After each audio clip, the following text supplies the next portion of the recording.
Juntos na Seara com o pastor Alcione Tadeu.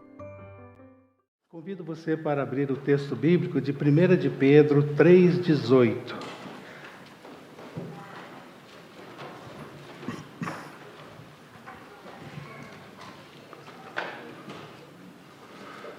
Primeira de Pedro 3, apenas um versículo, versículo 18. Diz assim, é lá para o final da Bíblia, antes de Apocalipse, melhor você vir de Apocalipse para trás, e aí você encontra fácil, tá bem? 1 de Pedro, tem duas cartas de Pedro, 1 de Pedro e 2 de Pedro. Primeira carta, 1 de Pedro 3, verso 18. Pedro diz assim, a palavra de Deus diz assim: pois também Cristo sofreu pelos pecados, uma vez por todas, o justo pelos injustos, para conduzir-nos a Deus. Ele foi morto no corpo, mas vivificado pelo Espírito. Sofreu pelos pecados uma vez por todas, para conduzir-nos a Deus, no qual também foi, mas vivificado, morreu no corpo, como diz o texto, foi morto no corpo, mas vivificado pelo Espírito. Vamos ficar só nesse versículo 18, hoje de manhã. Irmãos, para se transformar em pão, o trigo precisa ser triturado. Para se transformar em vinho, a uva precisa ser esmagada. Daqui a pouco nós vamos comer o pão, que no nosso entendimento nos lembra, simboliza o corpo de Cristo que foi moído como trigo, ali na cruz do Calvário. Nós vamos beber desse cálice que nos lembra o sangue de Jesus derramado ali na cruz do Calvário. Eu acho que eu já falei para vocês, mas quero repetir que o momento pede. Por 3 vezes já, irmãos, eu tentei assistir aquele filme do Mel Gibson sobre a crucificação de Cristo. Quem pode me ajudar com o nome do filme? A Paixão de Cristo. E eu não consegui até o final do filme. Não consegui até o final do filme. De tão real que é a representação do que Jesus passou ali. Então, ele foi moído, sofreu. A palavra-chave da nossa devocional agora de manhã é essa. Queria que vocês guardassem esses próximos minutos essa palavra com vocês. Sofreu. Então, em torno da mesa do Senhor, hoje nós vamos lembrar o quanto Ele sofreu por nós, para nos levar de volta para o céu, de onde nós nunca deveríamos ter saído. Irmãos, Jesus sofreu na mão do seu povo. Por incrível que pareça, nas mãos do seu povo.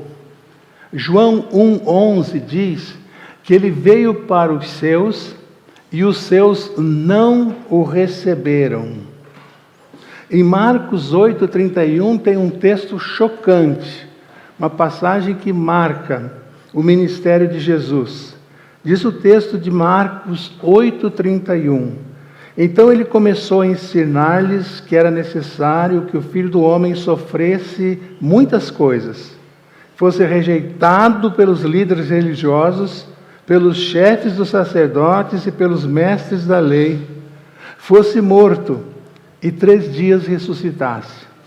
Jesus falando com os líderes religiosos, ele sabia da missão que o Pai lhe havia dado. Vir a esse mundo para nos salvar. E agora eu quero dar uma palavra para você que ainda não entregou sua vida para Jesus. Deus já fez a parte dele. A palavra de Deus diz, porque Deus amou o mundo de tal maneira que deu. Jesus já fez a parte dele, vindo. O texto bíblico diz que ele se esvaziou de si mesmo, ele era Deus, se fez homem. Cristo Jesus já fez a parte dele. E você, quando vai aceitar esse amor? Quando vai aceitar esse sacrifício de Jesus? Quando? Para que se complete esse plano da sua salvação. Se você já fez isso, meu irmão, agradeça a Deus. Na celebração da ceia é um momento também de gratidão. Lembre-se disso, Deus já fez, Jesus já fez, falta você fazer a sua parte. No grande plano, Satanás derramou sobre nossas cabeças o pecado. Deus derramou sobre nossas cabeças o amor, para nos levar de volta para junto dele, para o paraíso. Então, ele foi rejeitado. Rejeição é o pior sentimento que alguém pode experimentar. Não sei se você já está aí experimentado, de repente você leva isso já há muito tempo com você, quem sabe desde a sua infância, né? O sentimento de ser rejeitado pela família, pelos parentes, por um amigo. Quem sabe você tenha experimentado a rejeição, maior dor que alguém possa sofrer. Jesus sofreu essa dor. Como homem, ele passou por isso. Então, se você está sendo rejeitado, está passando por essa experiência, saiba que Jesus também passou por ela. E ele tenta se explicar, ele tenta esclarecer os líderes religiosos, como nós lemos aqui em 8:31, Marcos, mas nada adiantou. Ele faz aqui uma profecia a respeito dele mesmo, né? E foi até a sua ressurreição. Pelos chefes e pelos mestres da lei, ele se expõe ali e é completamente rejeitado. E aí, durante todos os 3 anos do ministério de Jesus, esses líderes religiosos ficaram o tempo todo planejando a morte de Jesus. Aquele dia que Jesus está pregando na sinagoga, e tem lá no último lugar, porque não podia se expor muito por causa do defeito físico, um homem que tinha a mão ressecada. Jesus o viu, ele era rejeitado ali naquele público, naquele lugar. Jesus o viu e disse: venha para o meio, levante-se e venha para o meio. E o homem fez isso. Levante a sua mão, e o homem levanta a mão e fica curado. E Jesus conhecendo, aí Jesus é Deus, conhecia o coração dos líderes religiosos, que estão presentes, que estão assistindo aquela cura, e é no sábado, e dentro da cerimônia, dentro da sinagoga, eles começam a tramar uma forma, um jeito de matarem Jesus. Eles criticam Jesus por ter curado o homem da mão ressecada. Quer dizer, e criticam Jesus. Planejar a morte de alguém não tinha problema.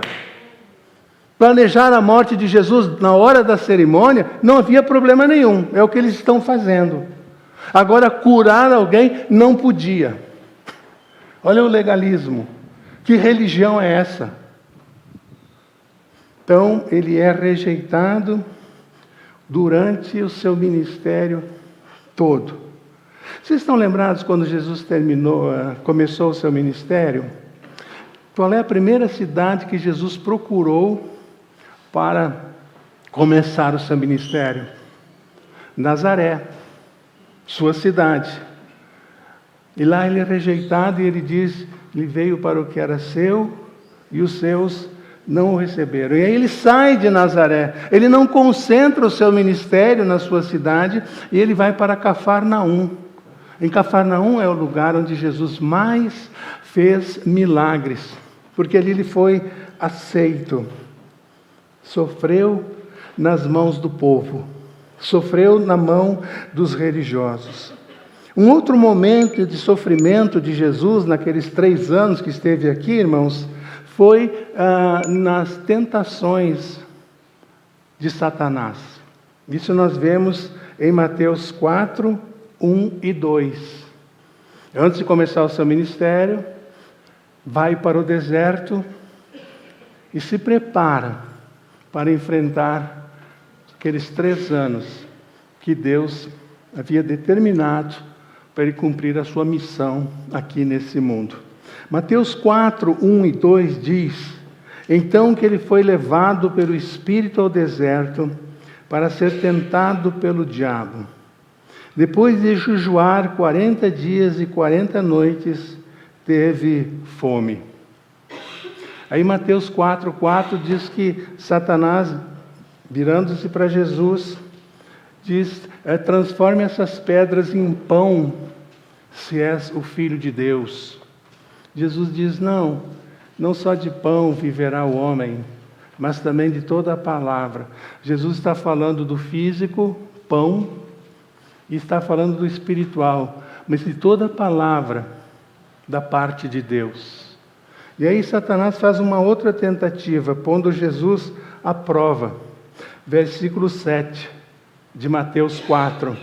Se tu és o Filho de Deus, joga-te aqui de cima desse penhasco para ver o que acontece, para ver se Deus, teu Pai, te livra. Jesus diz então que não provai, não fazei prova a Deus, Deus não se presta a esse tipo de coisa. A resposta de Jesus para Satanás. E ainda, um terceiro momento, Satanás diz para Jesus: todos os reinos da terra eu vou te dar, se prostrado me adorares. E Jesus diz para ele, para Satanás, que só ao Senhor Deus prestarás culto. Interessante, eu desafio você essa semana a estudar a tentação de Jesus.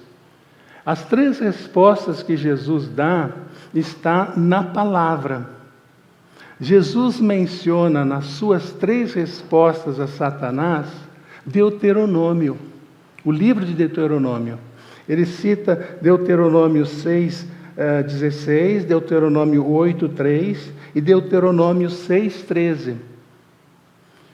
É tão lindo essas respostas que Jesus tem durante o seu ministério sobre Deuteronômio, esse livro do Velho Testamento, que tem um livro que eu recomendo se você quiser estudar, se aprofundar nesse assunto. Deuteronômio, o livro que Jesus lia, de Philip Yancey, muito interessante. Quantas vezes Jesus usou Deuteronômio, a palavra, para se explicar, para advertir, para chamar a atenção, para fazer com que as pessoas se voltassem para o Pai. Deuteronômio, o livro que Jesus lia. O livro que Jesus mais mencionou do Velho Testamento. Fica o desafio. Usa esses textos bíblicos com a palavra.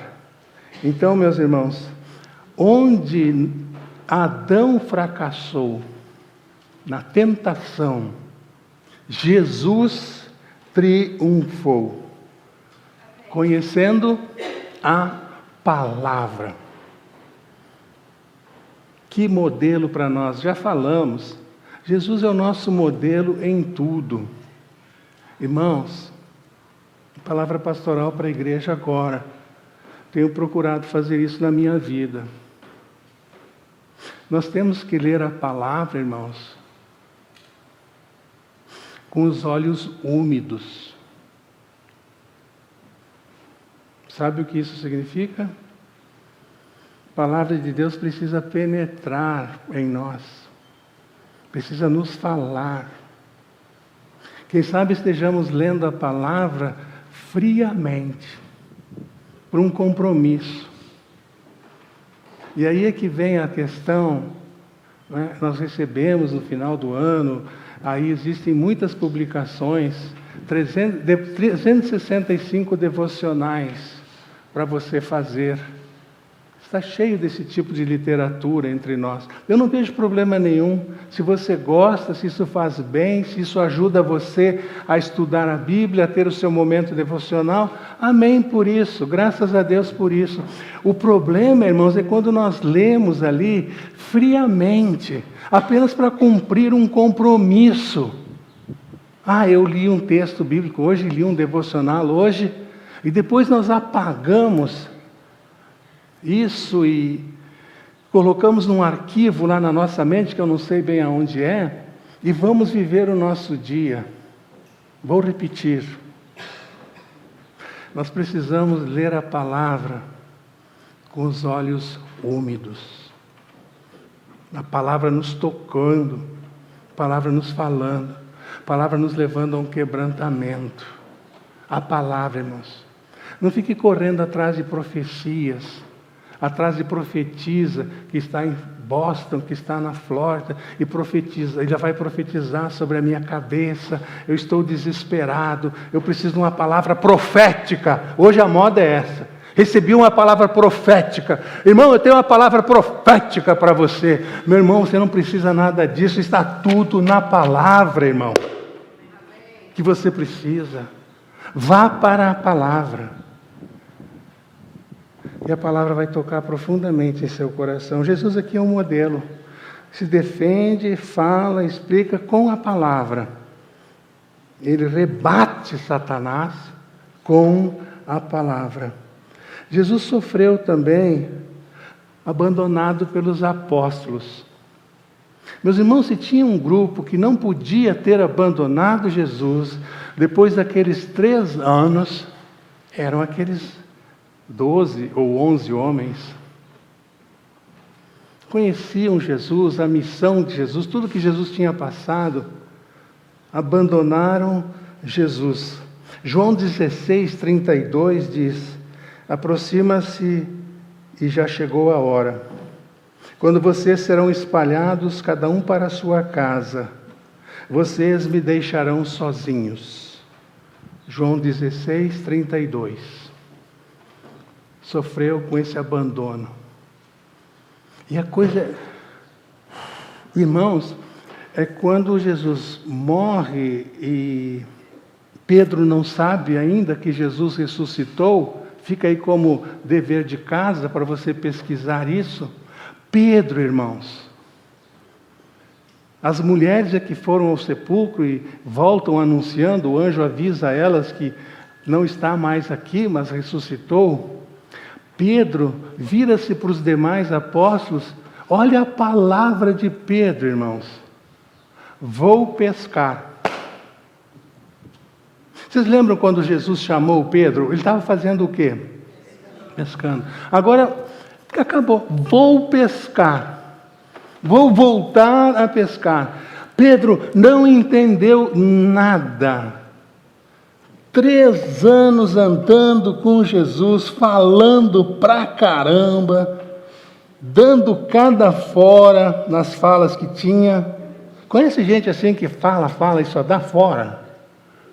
Lembre-se de Pedro. Vou pescar. Vou pescar.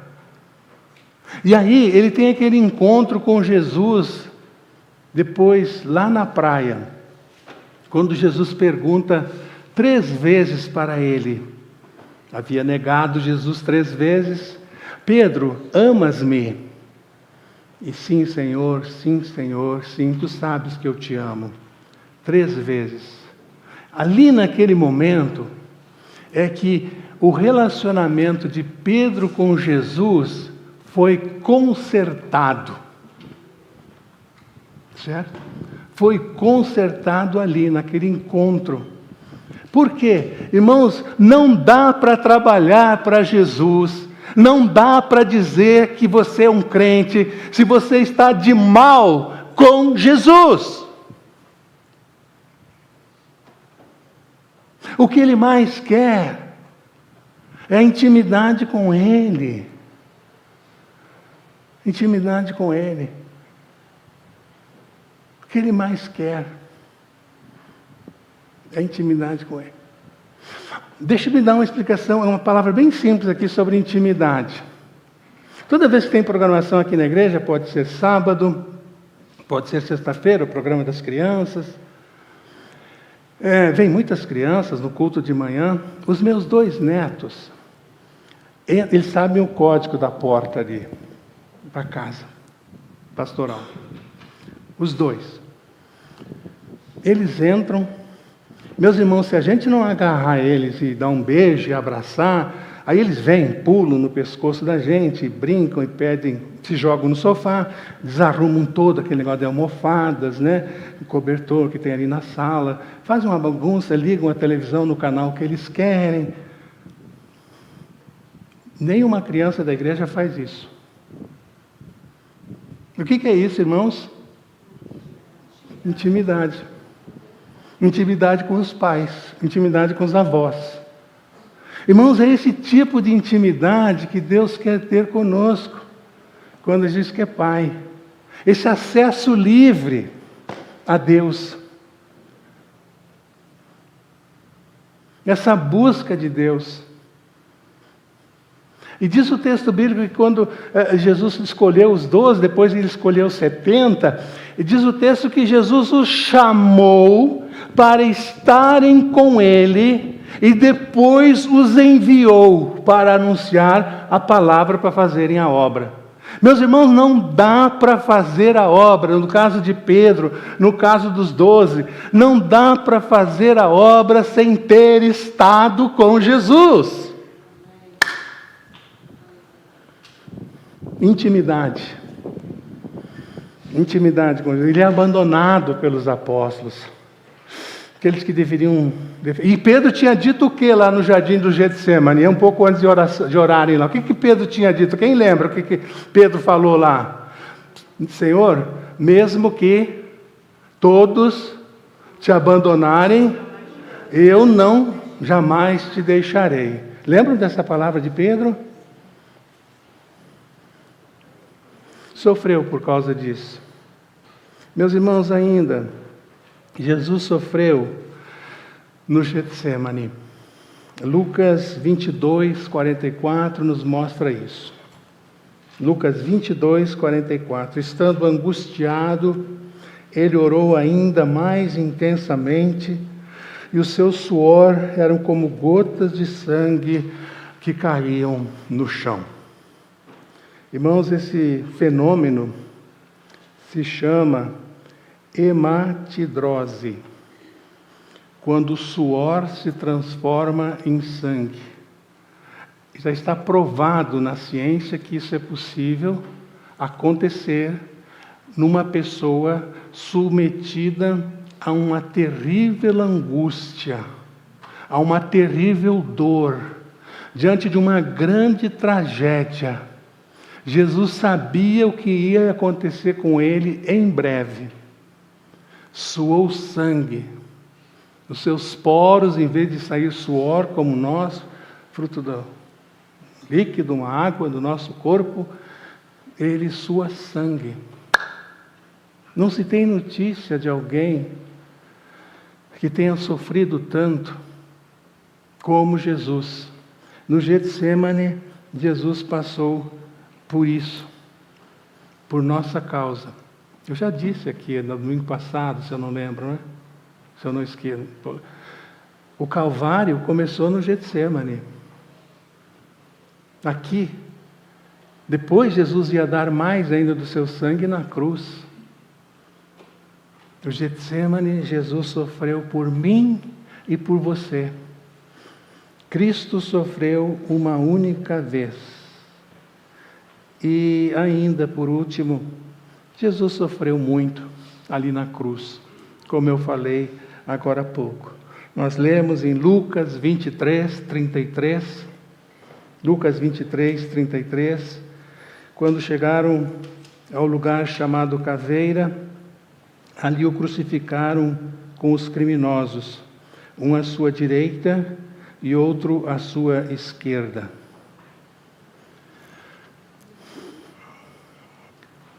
A cruz não era de Jesus. não era para Jesus. A cruz era para nós. E Ele tomou o nosso lugar. Ele se colocou na frente para nos salvar. Então ali Ele é fulminado 2 vezes. No seu físico, sofrimento, o soldado vara ao seu lado com uma lança, coloca uma coroa de espinhos na cabeça dele. Ele sofreu ali no Gólgota ou no Calvário. E morrer na cruz era o pior meio, a pior maneira, o pior jeito de alguém morrer. A pessoa chegava a levar 7 dias ali, até morrer em definitivo. E sabe por que colocaram Jesus no meio daqueles 2 ladrões? Primeiro que queriam envergonhar Jesus, identificar Jesus como um marginal também, como aqueles homens.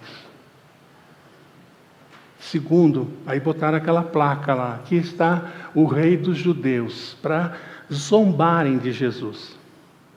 E depois, irmãos, à esquerda, à direita, 2 ladrões. Um aceita Jesus, 2 marginais. O outro não aceita Jesus. Estão lembrados da história, não preciso repetir. Se tu és o Cristo, tira-nos daqui. Aquele homem, ele queria uma salvação momentânea. Só para aquele momento ali. Tira-nos daqui.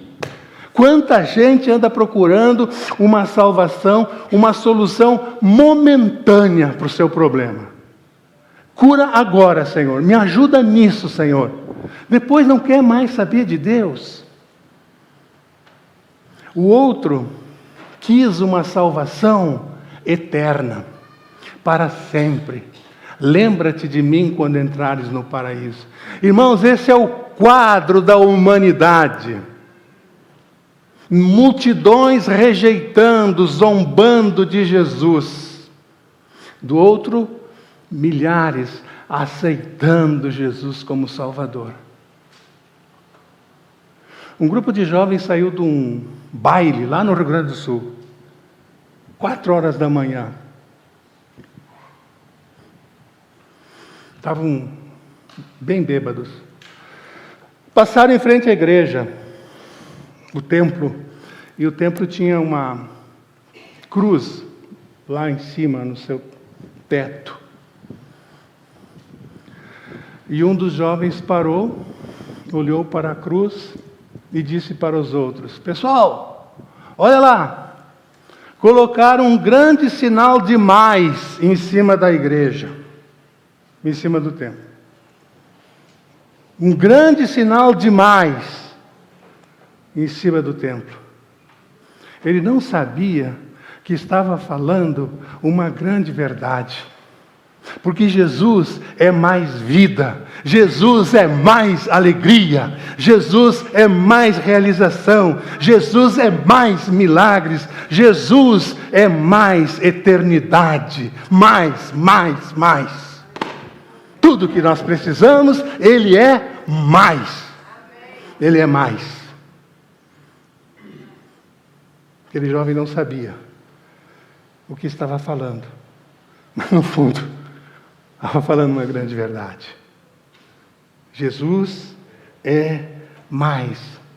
Pendurado ali na cruz para nos salvar. E como diz Isaías, irmãos, 53... lá no Velho Testamento, com 700 anos de antecedência, antes de Jesus morrer na cruz, Isaías diz no capítulo 53, no versículo 5, mas ele foi transpassado por causa de nossas transgressões. Estou indo na Bíblia, só para confirmar tudo isso que nós estamos falando aqui agora. Cristo sofreu uma única vez. E foi esmagado por nossas iniquidades. O castigo que nos trouxe a paz estava sobre ele, e pelas suas pisaduras, pelas suas feridas, fomos sarados. O que esse sofrimento de Jesus nos proporciona, nos traz? O que? Efésios 2,13 nos ajuda a entender por que esse plano. Por quê? Efésios 2,13. Mas agora em Cristo Jesus, vocês que antes estavam longe, foram aproximados mediante o sangue de Cristo. A morte de Cristo. Estamos reconciliados. Efetuou a nossa reconciliação, fez a ponte de ligação novamente entre nós e Deus.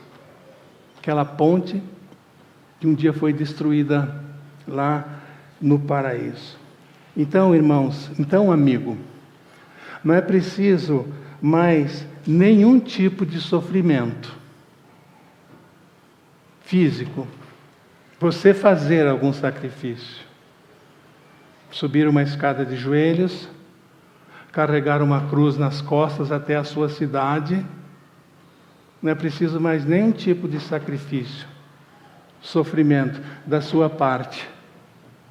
Nossa conta espiritual foi zerada na cruz do Calvário. A palavra de Deus diz que a cédula, ou a nota, só os mais antigos aqui vão entender, que era contra nós, a dívida que era contra nós, na cruz, Jesus rasgou. Cédula que era contra nós. Vamos agradecer por isso, irmão. Abaixe a sua cabeça. Agradeça pelo sacrifício de Cristo por você, por nós, pela salvação que Ele nos dá. E alguém vai poder dizer: pastor, mas como é que é isso? Não estou entendendo isso.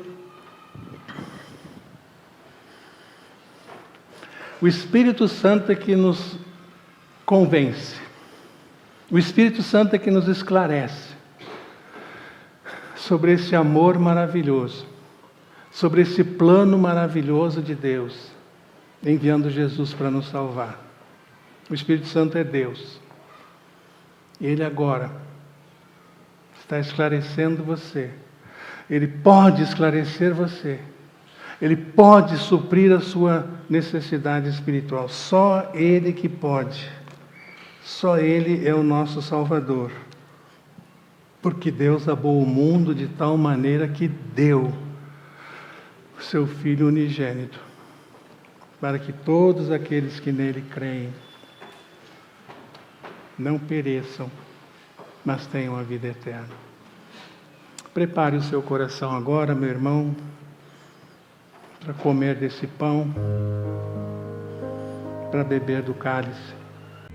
E que o amor de Deus, nosso Pai, a graça de nosso Senhor e Salvador Jesus Cristo e as maravilhosas consolações do Espírito Santo de Deus seja com cada um de nós, hoje e para todos sempre. Amém.